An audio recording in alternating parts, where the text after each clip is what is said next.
Au nom du Père et du Fils et du Saint-Esprit. Amen. Évangile selon saint Luc, chapitre 4.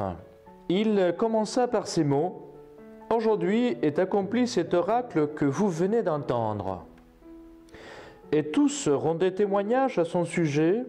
Ils étaient surpris des paroles de grâce qui sortaient de ses lèvres. Il disait: « N'est-ce pas là le fils de Joseph ?» Alors il leur dit: « Vous allez sans doute me citer ces proverbes. Médecin, guéris-toi toi-même. Et vous me direz: faites donc ici, dans ton pays, les merveilles que tu as accomplies. Nous assure-t-on à Capharnaüm. » Il ajouta: « Oui, vous dis-je, aucun prophète n'est bien reçu dans sa patrie. Je vous le dis en vérité, il y avait beaucoup de veuves en Israël au temps d'Élie, lorsque le ciel fut fermé, durant 3 ans et demi, et qu'une grande famine se vit dans tout le pays. Et cependant, Élie ne fut envoyé chez aucune d'elles, mais bien une veuve de Sarepta, au pays de Sidon. Il y avait de même beaucoup de lépreux en Israël au temps du prophète Élisée, et pourtant aucun d'eux ne fut guéri, si ce n'est Naaman qui était syrien. » À ces mots, ils furent tous remplis de colère dans la synagogue. Il se lève, l'entraîne hors de la ville, le mène jusqu'à la crête de la colline sur laquelle la ville était bâtie, et veulent le précipiter en bas. Mais lui, passant au milieu d'eux, s'en alla. Eh bien, mes chers amis, nous profitons de l'évangile de ce dimanche, qui est la continuation de l'évangile de dimanche dernier, pour évoquer quelques sujets qui peuvent nous aider à notre méditation, à notre vie chrétienne. Tout d'abord, nous allons nous arrêter sur la phrase « Tous rendaient témoignage à son sujet, ils étaient surpris des paroles de grâce qui sortaient de ses lèvres. » Tous les gens donc étaient surpris des paroles de grâce qui sortaient de la bouche de Jésus. Son enseignement était tellement profond, son enseignement était tellement riche que tout le monde était étonné de ce qu'il disait. Jésus alors nous communique sa grâce. Et cette grâce de Dieu, cette grâce qui nous vient par Jésus, est justement ces dons surnaturels que nous avons reçus le jour du baptême. C'est cette faveur, ce secours gratuit que Dieu nous donne afin de répondre à l'appel de Dieu, à la vocation de Dieu, de répondre à notre vocation chrétienne pour vivre notre vie chrétienne et pour parvenir à la vie éternelle. Cette grâce nous maintient unis à la vie de Jésus-Christ. Et aujourd'hui, très malheureusement, comme le pape le disait, nous avons perdu, dans notre société moderne, nous avons perdu l'essence du péché. Et en fait, c'est le péché qui détruit la grâce de Dieu en nous, surtout le péché grave. Et bien entendu, sans la grâce, nous ne pouvons rien faire. Donc, avec la grâce de Dieu, nous pouvons aller de l'avant. Avec la grâce de Dieu, nous pouvons vivre notre vie chrétienne. Sans la grâce de Dieu, nous sommes coupés de tout. Eh bien, alors donc, nous pensons aussi que, je pense que surtout dans notre société d'aujourd'hui, nous avons perdu aussi l'essence de la vie de la grâce. Aujourd'hui, nous ne pensons plus au péché, tout est pareil, tout est bon, on peut tout faire. Très malheureusement, on ne tient plus conscience de ce qui est le péché véritablement et on ne donne pas l'importance non plus alors à la grâce de Dieu. Bien entendu, notre vie chrétienne sera toujours faible si nous ne grandissons pas dans cette grâce, dans cette amitié de Dieu. Le sacrement de la réconciliation nous aide à reprendre cette grâce que nous avons perdue par les péchés.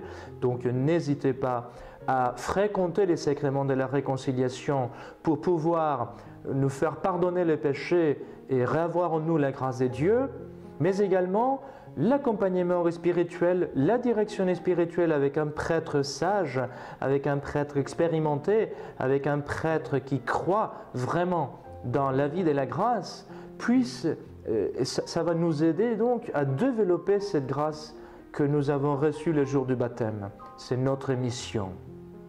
Ensuite, mes chers amis, nous nous arrêtons sur la phrase « N'est-ce pas là le fils de Joseph ?» Cette critique du peuple de Nazareth à l'égard de Jésus-Christ. Les gens, en effet, regardaient seulement l'humanité de Jésus, l'ordinaire de la vie de Jésus. Bien entendu, Jésus avait grandi à Nazareth, alors ils entendent dire qu'il fait déjà des miracles, qu'il enseigne des choses très profondes, que donc son vocabulaire, son enseignement est riche. Eh bien, alors ils s'étonnent, ils disent, mais n'est-ce pas lui le fils du charpentier? Ce n'est pas lui qui partageait avec nous? Donc ils ont difficulté à croire en son origine divine, à sa divinité. Cela me fait penser énormément à ce qui nous arrive un peu aujourd'hui. Les gens qui regardent un peu l'Église, qui est la présence de Jésus dans ces mondes, les gens qui regardent l'Église d'une façon ordinaire, c'est-à-dire qu'ils veulent regarder dans l'Église le côté humain, pour ainsi dire. L'Église est composée des hommes, bien entendu, et nous sommes tous des pécheurs, d'hommes faibles. Eh bien, les gens alors, ils se scandalisent de l'Église en tant qu'institution parce qu'il y a le péché qui arrive très souvent. Pourtant, l'Église, bien qu'elle est composée des hommes, elle est une institution divine. La seule institution du monde qui a été conçue par Dieu lui-même, qui a été voulue par Dieu lui-même. Son fondateur est saint, c'est Jésus lui-même. Les principes de l'Église sont saints.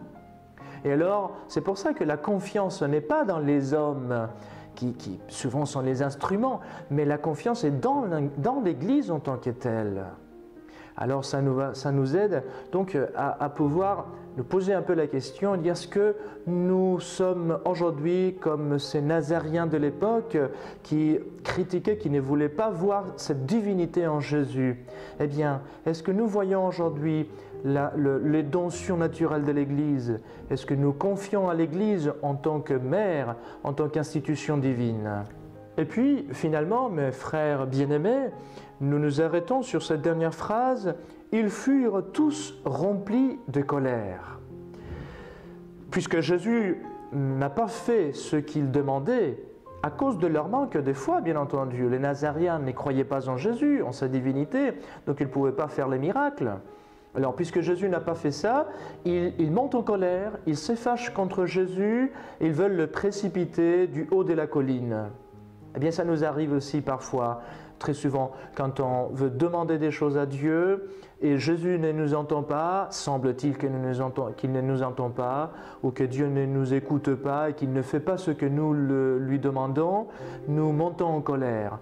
Nous nous fâchons parce que nous pensons que Dieu ne veut pas nous écouter. Mais très souvent, on ne pose pas la question de dire « Est-ce que je demandais à Dieu avec foi véritablement ?» Est-ce que je demande à Dieu que s'accomplisse sa volonté et non pas la mienne? Jésus, il est dans ma vie, pas pour faire ce que moi je veux, mais pour faire ce que lui, il me demande de faire. Donc, c'est la question que nous nous posons maintenant. Seigneur, que ta volonté soit faite et pas la mienne. Donc, essayons de comprendre alors notre intention. Est-ce que je fais vraiment ce que Dieu me demande de faire?